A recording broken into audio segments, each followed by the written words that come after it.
Usually we have a victim here in the city that's getting a phone call, and that phone call precipitates a series of reactions. And so that phone call is always, we have the scammer who's putting in a sense of urgency to that victim. They're saying, don't discuss this with anyone, or there may even be threatening to say, you know what, if you don't pay these back taxes, we're going to put a warrant out for you. And they may talk about the police service coming to get them to arrest them, which is something we don't do or are we ever involved in. Family need scams are one of those typical scams that occurs to our elderly population. They're the ones being taken advantage of here, where a grandparent at home will get a phone call.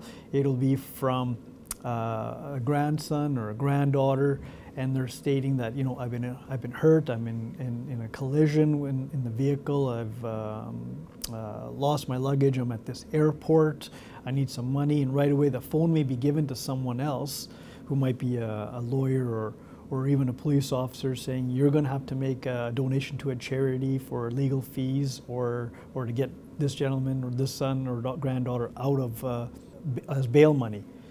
And they're going to encourage you to e-transfer money or go to one of those legitimate sites to send money or even redeem iTunes cards.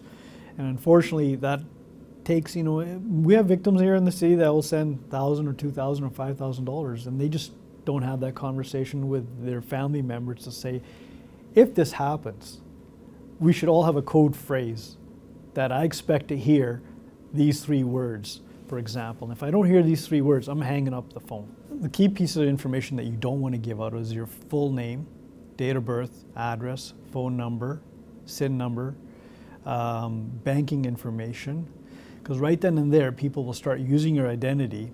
They will open up credit at other business locations or obtain vehicles and so forth, you know. So which can lead to a lot of issues down the road as you're trying to get credit on your own, or you may have a collection agency coming, sending you letters down the road to say you need to pay for a cell phone that you've never registered. Some of the first things that you should be doing is, especially if it involves money and so forth, is contact your bank to advise them that you may be a victim of this kind of a transaction, because you should be reviewing all your statements quite regularly. 30 days is when you have a grace period of contacting them if there's any discrepancies. The other part is that you should be contacting the police service. Report online if you don't have a suspect.